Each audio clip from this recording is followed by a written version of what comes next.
Bill O'Reilly says to Barack Obama, "You don't know football. You just have people over the White House and eat hors d'oeuvres and ignore the game." And Obama says to him, and that was the end of it. It would have been nice if it had gone down that way. He did that. He did that in one of the debates. With one of the questions in one of the not the presidential debates, but the debates amongst the Democratic Party candidates were one of the welcome to Progressive Soup. A little too far. Yeah.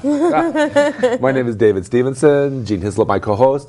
Lindsay Farrell back for another visit. I believe you're third. I think so. Sounds from the right. Working Families Party. And now that we got some other good things done along the way, now we're working on issues, now that we're in session. And what is our number one issue of the day? Working families' top priority this legislative session. I mean, there are a lot of things that we care about. There's the Sustanet Health Care Reform Bill, which is going to be very interesting. Yeah. There's the I don't know if you guys heard, we have a budget crisis in this state. So I've heard, but we also apparently amongst our local legislators, we have a crisis of something to do with presidential candidates having to prove prove things to people. Yeah, we're wasting our challenge budget. Yeah, we could prove some people. You could prove it to them 100 different ways. And they're still not going to believe it anyway. Yeah. So why go through the routine and why go through the motions? But at any rate, flap of the coattails. Okay. So making sure that we find the resources that we do have in the state of Connecticut, and that we don't make working people and middle class families feel the burden disproportionately in this economic crisis any more than they already have. And we'll also be working on a paid sick days bill, which is one of my personal favorites, if not my personal favorite, not just because I'm not feeling well and I'm jeopardizing my co-host and my whatever guest illness you have. With conjunctivitis or whatever I seem to hear I might have. But the idea that if someone goes to work sick, because if they don't go to work sick, they don't get paid, right? And they make that tough decision that I'm not feeling well, I'm sure I'm sick, but I'm going to go to work. And let's say they're in the healthcare field, particularly. Let's say they're in the restaurant service field, that they're going to be waiting on tables, handling food, preparing food, having very close contact between themselves. Preschools, of any daycare sort. centers. Yeah, daycare centers, yep. That somebody goes to work sick and could very easily infect a lot of people. And do yearly. Yeah, and a very simple, logical solution to that is paid sick days. You pretty much summed it up in a nutshell. Most people have paid sick days. Most workers and employees have paid sick days, and we take it for granted. When we get sick, we can call out if we have to take care of our children who are always getting sick, especially this time of year. You can call out without having to worry about losing your wages, losing your pay, or even losing your job.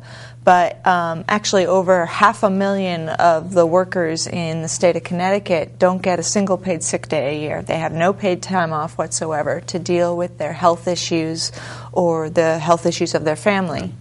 And that's a problem for a variety of reasons. The first is obviously this public health issue. About 4 out of 5 food service workers don't have paid sick days. I mean, when you talk about people who you don't want showing up to work sick, people who are cooking and preparing our food, people who are serving it to us, the vast majority don't have paid sick days. People who work in retail, who work in supermarkets, school bus drivers, people who drive our children to school, frequently don't have any paid sick days. Home health care. Now that would have been scary, particularly during something like the H1N1. Your school bus driver is down with the flu but comes to work. We had a woman testify on the bill last year. She's a school bus driver in West Hartford. Her children got swine flu. One of them got it, and so they all got it. So she spent a week out of work taking care of them. She then, of course, got swine flu herself because she was exposed to it through her children, and her employer told her that if she took a second week off, that she would be fired. So she drove a school bus for a week with swine flu, trying to recover from the illness. So quite a lot of this actually ties in with labor laws, in fact, like, I mean, as far as like labor justice and equity, I mean, it's not just a matter of paid sick days. I assume that the Department of Labor would also push for this sort of thing, knowing what a challenge it is for people. Well, the role of the Department of Labor will ultimately be to enforce the law once it becomes a law. It is an issue of workers' fairness, right? We're talking about people who are working in nursing homes. We're talking about people who work at daycare centers, people who have a high level of contact with the public, and they're faced with this dilemma when they get sick. Do I go to work sick and expose people to my illness, something that is miserable for me and that I feel bad about doing, or do I take the risk of losing that pay and potentially losing my job?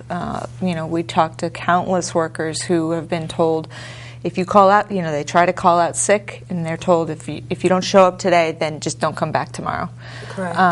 That's sometimes a bit of leverage, but certainly it is not exactly the sort of Damocles hanging over their head, but it's a very scary moment. Isn't that illegal to begin with? I mean, we're always taught that really, if you have a doctor's note and an excuse medically, that you can't get fired. And like I said, people who have paid sick days already kind of take them for granted and assume that this is a law, just the way that we have, the minimum wage laws in this country, the way that we have child labor laws in this country. We have standards about how employees can be treated that are intended to both protect those employees and protect the public good. And this is just something that we haven't done yet in Connecticut, and we're behind on. Well, let's dissect that, because what you're pushing for currently is the paid sick day issue. What we kind of tangled in there was getting fired for taking too much time off in the role of sickness. Those are two separate issues, correct? Right. Well, you're talking about FMLA, Family Medical Leave Act, which prohibits employers of a certain size from firing somebody for taking a significant period of time off if they get, a serious illness or maternity leave or something like this. The bill that we're pushing for, the paid sick days bill, really applies to people who have a high level of contact with the public, who work for very low wage, very low hourly wage, the people who cannot afford to miss half a week's paycheck, because that means falling behind on a mortgage payment. It means missing the car payment. It means, choosing between the electricity and the gas bill that month. So really the bill that we're working on is about protecting folks who have a high level of contact with the public, who just can't afford to have to make a choice between their health and their job, because in that bet the public loses, because they have to keep their job, they have to keep their wages. Absolutely. Now, part of the thing that I see is that this would actually help us, I hope, have some kind of I don't want to say unanimity, but kind of uniform standard, because, as far as the company that I used to work for only gave people 3 paid sick days a year. And we worked in a very small office. It was a call center, so you were like booth after booth after booth. You were right near each other, right on top of each other. So one person got sick, the whole office got sick. And to have 3 paid sick days a year and no personal time. You had no personal days, no floating holidays, nothing like that you could add to it. You couldn't take a vacation day and use 3 paid sick days a year. And then, places like Bowring or Ingelheim, it might be like 5 paid sick days, plus you can shift around your, personal holiday, floating holidays, personal days and such like that to add on to that. So would this resolve that and make it kind of across the board 3 or 5 days, or... Yeah, the intention of the legislation is to set a floor, much like a minimum wage law. An employer can pay much more than the minimum wage, and most employers do that, just like most employers give more than 5 paid sick days or 5 paid days off to their employees. But this would set a floor and create a basic workplace standard, so that people are not forced to choose between their health and their job, and they have a few days a year. One thing that I think is worth discussing with the legislation is not only how that, you said you had 3 days off. Most people only take 3 days off. The national average is actually 2.9 days being taken off. So 3 might cover Wow. a lot of the workforce. So Years ago when I was in the post office, we had actually 12 yeah. sick days per year. And of course, a lot of those days became preventative medicine days.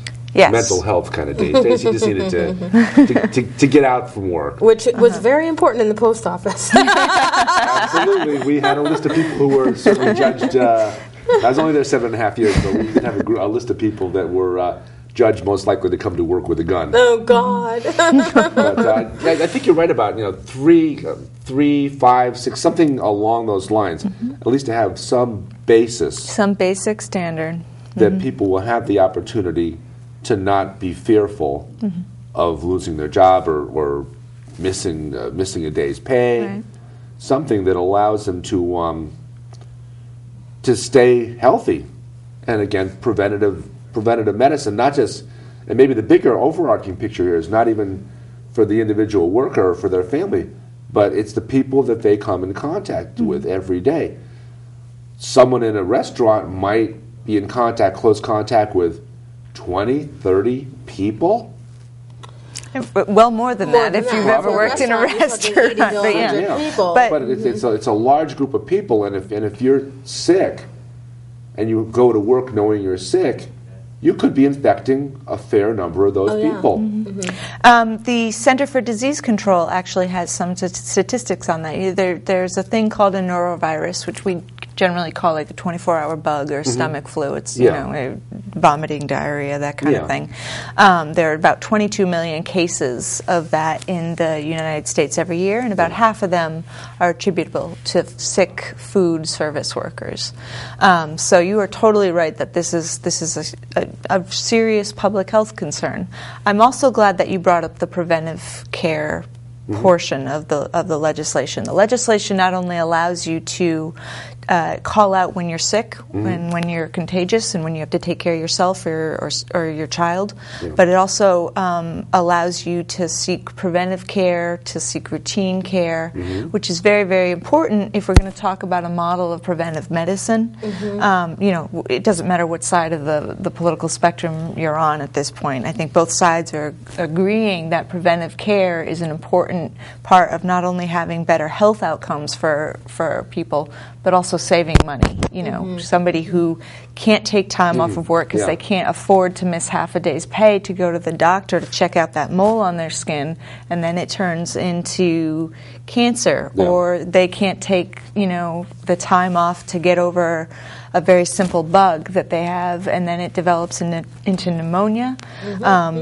That not only results in worse health for that person, but it costs the whole system more. It leads to more emergency room use. It leads to more hospitalizations. Yes, which then you get more sick when you're in the hospital from things like staph, so it just snowballs if you don't nip it in the bud for a lot of people. I think everybody, universally, we all understand the idea of investing. If you take $100 and invest it, and you're going to get, at the end of the year, $120 back, which I think is even way below what we're talking about here. If you're allowing somebody to take a sick day and, let's say, an $80 per diem worker, restaurant, hotel, health care, and let them have that $80 for not working that one day that they're sick, you're probably getting a huge return on investment in terms of other people not being sick and them having to take time off from work. Exactly. Them passing it on to somebody else. All these things cascade. Yeah. So this is a very widely supported bill, as you were talking about 80% of people. It goes up and down. I think that we did a poll in 2008 in Connecticut, and it polled at 89% support. Wow. Which You can't get much better than that. Yeah. No. Well, 100% of people get sick. So. Right, exactly. So it seems to be a very common sense, let's just give it the green light and go. what is some of the resistance, on the other side? I mean, obviously it's more from the business owner's perspective that they'd be like, I don't want to pay. Right. How much of a corner could they possibly be cutting cost-wise in their heads? You know what I mean? I mean, how much is the statistic there? There might be some fear there. I mean, it might just be short-sightedness on a lot of people's part, so they just haven't taken the opportunity to think about it enough to really think about it and clarify it in their own minds. Some people might think that, well, if we give all our employees 3 sick days, well, where are we going to go from there? Next year, they're going to be looking for 4 or 5. You're kind of right on that. The most opposition we get is definitely from the Connecticut Business and Industry Association, which generally purports itself as a business lobbying and business kind of defense group. They look out more for the larger corporate interests of their membership, like the as Chamber of opposed Commerce. to their smaller businesses. The legislation that we have been supporting in the past doesn't cover mom and pop shops. When mom gets sick, pop takes over for the day, and they work that out. What we're talking about here is Target. We're talking about McDonald's. We're talking about Subway. These large corporations. Walmart. Yeah, right. These large corporations that, for example, the Darden Restaurant Group, they're the Red Lobster, Olive Garden. These huge chains. They made over $400 million in profit in 2010. During what I think most people are calling a struggling economy, and they're still unwilling to pay a few pennies just to take care of their employees. Well, we consider that, penny wise, pound foolish. There's a cost, just like you were saying before. Not to mention the public that comes into their restaurant. Now, if I got, maybe people, they won't be sick for a day or two after eating at the Olive Garden, and they won't recognize the fact that it probably was that waiter that blew his nose before he handled their food that got them sick. So maybe there's that not correlation of understanding why you got sick and trace it back to the source. But it's certainly. But and there's a cost, even if you're fortunate enough that your customers are not getting ill. If you could pay for one employee to stay out a couple days and get better, or you can pay for them to spread that illness throughout the workplace. And I'll tear off the mic. Okay. Tear off the mic. The mic's hidden somewhere. Oh. I shall have brought my eyes. Sorry. Okay. You're paying if you can pay for one of your employees to stay out of work for a couple of days, or you can pay for them to spread that illness throughout the workplace. Yeah. And throughout the workplace, lowering productivity for the entire workforce, having some people get fired or some people quit because they just can't deal with the situation, and then you have turnover. Right, you have turnover costs. You have to retrain people. You have to rehire people, and there are costs to all of those problems too. Yeah. Well, here's a question: in this economy, where it's certainly an employer's market, I mean, you have tons and tons of people looking for these jobs. Has it become easier for them to deny the sick days? Have they become more, staunch in their position not to provide the sick days? Because it's no longer an employee's market. It's now they can do whatever they want, it seems like, or offer whatever they want. I think, a trend that we've just seen in this country over the last couple of decades is cutting back at wages and benefits and the ability for working and middle-class families to provide for their families. I mean, the middle class is shrinking. That's no myth or no secret at this point. So we have seen the corporate community chip away at those kinds of businesses for much longer than just the past couple of years that we've been in this recession. Obviously, the recession provides a lot of political sympathy for big business to say this is not the time that we can do it. The fact of the matter is recessions affect poor, hardworking people more than they affect large corporations. And those are the people who we need to do something for in a recession. So the time is now to pass legislation like this, to give those families some economic security so that they aren't forced to make that choice between their health and their job. And again, from well the said. employer's point of view, from all of our points of view, it's a good investment. How can you argue against that? I don't know. What unions are currently? I mean, I would hope and assume that almost all the unions were in support of this. Is that true? The labor unions. The support from labor unions ranges from supportive to extremely supportive, despite the fact that union jobs tend to have higher pay and better benefits. Even some unions don't have paid sick days in their contract. Really? The janitors who clean the state capitol don't get to take any paid sick days, believe it or not. That's really insane. Yeah, so our coalition is actually fairly broad. Diverse. We have labor unions who are supporting this just as a basic standard, or just because their membership doesn't have this benefit and they have something very literal to gain from it. We have a lot of women's groups who are supporting this because women disproportionately hold the kinds of jobs that don't give paid sick time, and women disproportionately are responsible for the care of sick children and need this benefit to take care of their kids instead And of sick And elderly. food service, I would assume too. Actually, And the sick Yeah. elderly, certainly, Right. in nursing homes. And we also have a lot of support from the medical community. Actually, the state medical society is one of the supporters of the group. There are some other medical supporters because they just understand the preventative care, early treatment, It's so and that this is necessary. just good health care policy. The name of our coalition is called Everybody Benefits, so I encourage people to check that website out. It's called everybodybenefits.org. Everybodybenefits.org. And you can sign up to see what's going on in the campaign. And Saving